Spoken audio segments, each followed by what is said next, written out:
What's up? Good evening, everybody. I hope we're all doing fine. I hope we had a great day. I had a very, very busy, stressful day, weekend. It's a lot, but we gotta do what we gotta do.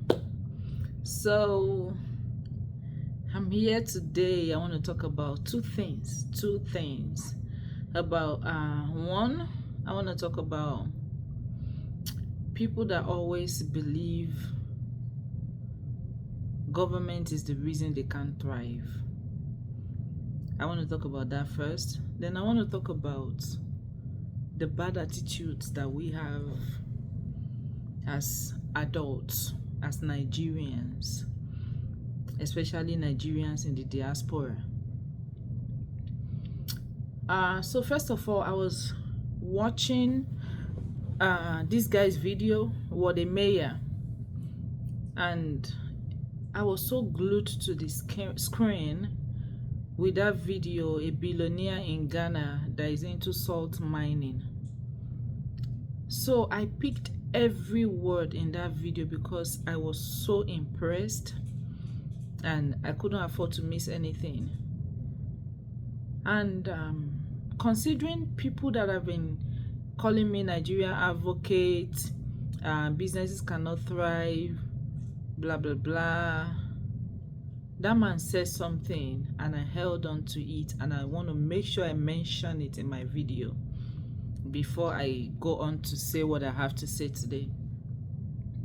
When what the mayor asked him about, is it easy to make it in Africa, because what the mayor is about promoting Africans, is about showing the best part of Africa to the world, because according to him, he studied in China and he went through racism.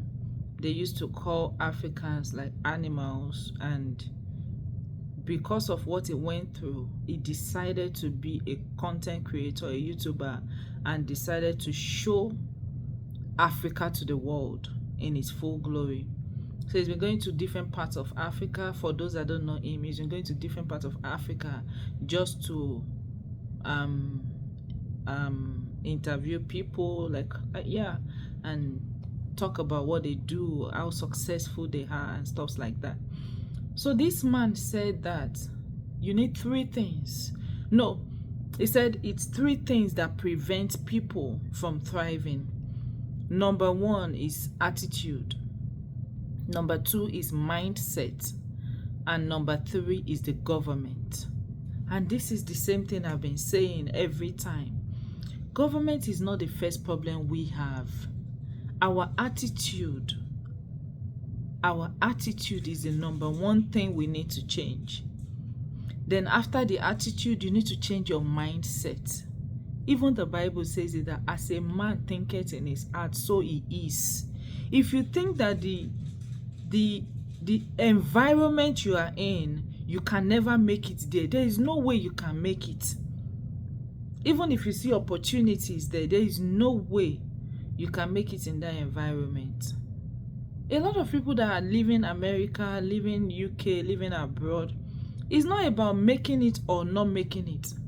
It's about wanting something more. It's about wanting, I'm speaking for myself now, it's about feeling like you're not fulfilled. It's about fulfillment, looking for happiness. It's not about looking for money. It's not about looking for, I don't know how to put it now, but I'm trying to liken this into Nigeria now. Opportunities are everywhere, whether Nigeria, whether Ghana, whether America, whether UK.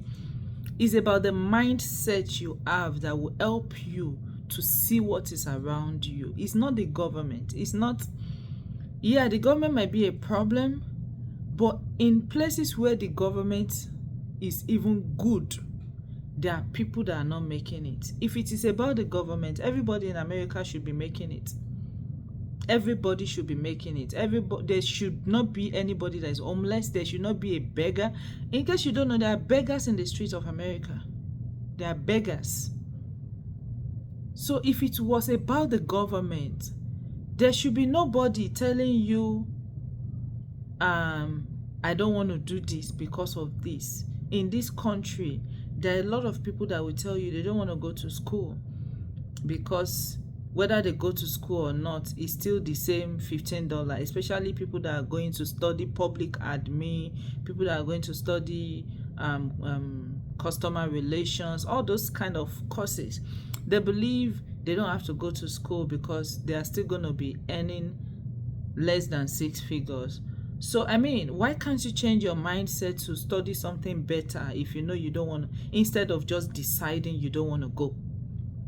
I just cited that as an example. So the first thing we need to change is our attitude. Some people have a very horrible attitude, and that is what I really want to talk about in this video. Some people have very horrible attitude that they can never be connected to a helper, never, because of their horrible attitude. Then the mindset you have. Some people have a horrible mindset that even when they dangle opportunity right before you like this, you cannot recognize it because your mindset is wrong. And then we want to blame the government. Yes, the government is bad, government is terrible, but in that same horrible, terrible government, some people are smiling in that same country. Yeah, the expensive stuff is affecting everybody. Even as a rich person, if things were cheaper, your money could have gone even further. But then some people are still smiling. So let's start changing our attitude and our mindset, and then government problem will be one of the least things you want to worry about. So I'm going to today's video, which is really attitude. I want to cite some examples. You see, we Nigerians, I realized that back in the days, a lot of our parents, they did a good job raising us. They tried their best. Some did good, some did bad, but majority of them did good in raising their children. And there is a long list of things that you expect from a Nigerian, that you expect from an African, and then from a Nigerian, and then from a Yoruba person. And then, I mean, I lived in Yoruba land. I'm Urobo, but I know how Yoruba carry respect on their head. I know how much they carry respect on their head. For a lot of people that have talked to me in person, you notice I don't want to care your age.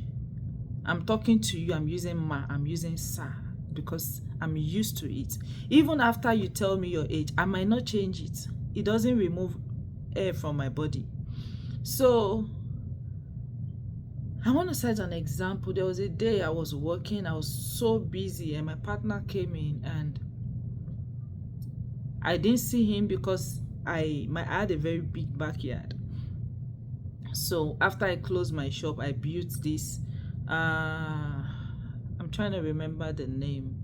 This kiosk they sell at Home Depot and Lowe's. I had it at my backyard. I put electricity in it and all of that, so it looked like a shop in the house, because I used to work there. So he came and he realized I was busy, and he saw how much dish I needed to do, so he just decided to help me with the dishes. So we finished. I didn't even know. We finished. It was a little girl's hair I was doing, so the mom was not there yet. So I'm like, okay, I couldn't leave the girl all alone there. So she came into the house. Of course, I have her age mate. So she came into the house. She and my daughter started playing, and the mom came. Since my partner was already helping with the dishes, I was in the kitchen also doing other things, like trying to get the dinner ready. This lady came, walked in, and was just talking to the children and to me. She couldn't say a simple good evening, at least to my partner. Let's even assume that when you brought your daughter, you already saw me, were already greeted and all of that. I mean, that was so disrespectful. That went.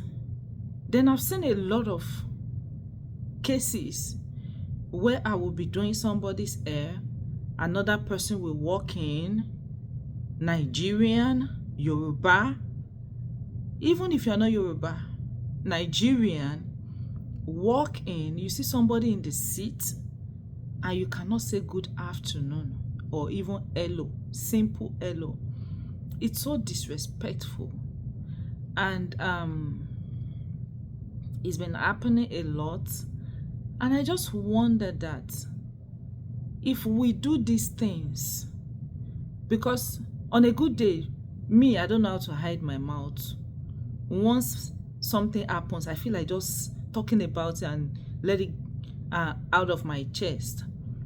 But if the person that did that thing is Yoruba and the other person in the seat is also Yoruba, I won't know how to say it, because I don't want the person in the seat that already knows what you are supposed to do as the person that walked in to people. I don't want to make it obvious to that person that you're so disrespectful. So I'm not going to correct you. But if the person doesn't understand Yoruba, I will say it to you immediately that I will tell you immediately that you can't greet. So I noticed that we came to this place.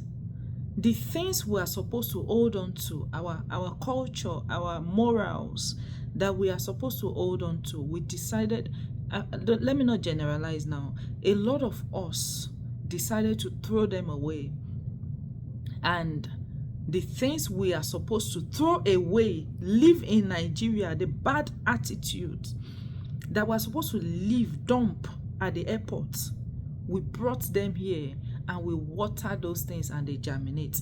Things like Ashwebi, things like Egbe Omo Kinikan, Kinikan. Things like that. You're not supposed to bring them here. What are you using Egbe for? What are you doing Ashwebi for in America? What are you forming categories for? It's so bad that some people will go to in a church, you see people forming clique because these are the best dressed people in the church. These are the people that wear the biggest size of gold. These are the people that have cars. You see people segregating people that just came because they feel like she just came, she doesn't have papers. He just came, he doesn't have papers. That's why you see a lot of Nigerians, once they see that treatment at first and they make it, they don't want to go to Nigeria churches again. They just want to go to a white church because of how they were treated. So even if you have been in a Nigerian community before, when you just came, you will see that some of them will come and be friends with you just for them to know about you, just for them to know all of your secrets, and they have topic for gossip. You start hearing about your matter all over the town. That is how they do. That is how they do. A lot of people are falling victim of this thing. You would think they care about you. They will just come and start forming friends with you for you to divulge everything. And then you realize that one simple thing that you said, they will help you expand it and say it even more than you didn't say it. So this video, I just want to talk about our attitudes as Nigerians. You see some people, especially men, they will tell you they don't want to be with a Nigerian woman in America.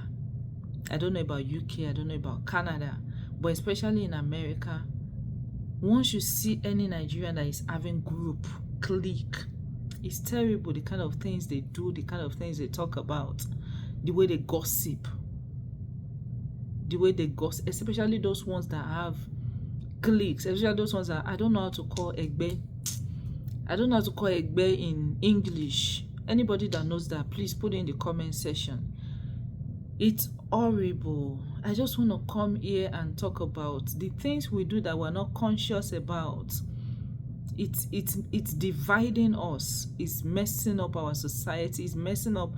Some people are supposed to move closer to Nigerians when they feel overwhelmed, when they feel like they can't do this anymore, they can't forge ahead alone. But they're afraid. They would rather die in silence than talk to a fellow Nigerian, because they don't want their matter out there. They don't want their what they are going through to become the topic among our people, because they can't trust people. And not just because they feel like people are not trustworthy, but because they've experienced it firsthand.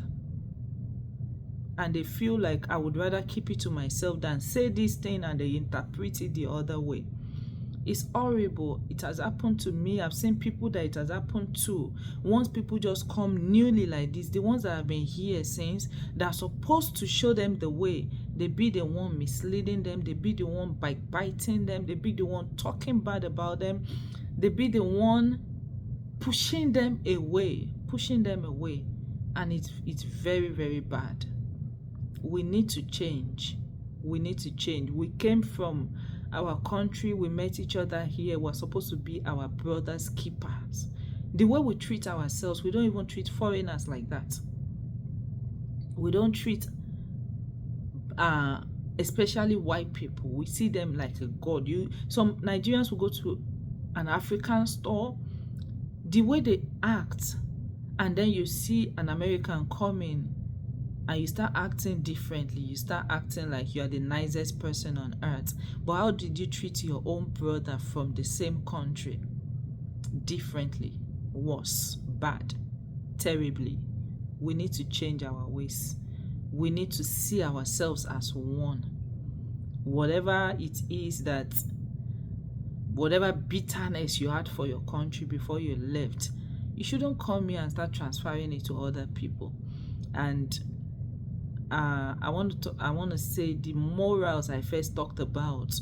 You cannot have that horrible attitude. I want to raise good children. It's what you have, you give. You can't give what you don't have. You cannot give what you don't have. You see some Nigerian children raised here by Nigerian mothers. They enter a place, they'll be looking at you like a goat. They can't even greet. They can't. And you start wondering, who raised you? I mean, let's do better, especially that gossip part, especially that forming cliques in church. Inside church, they'll be using accessories, materials to choose friends. That is bad. Very bad. Muslims don't do that. When it comes to things like that, Muslims are way better than us Christians. We need to do better. And I hope that this video has met you well. And I'll see you on my next one. Thank you. Please like, share, comment, and I'll see you next time. Bye.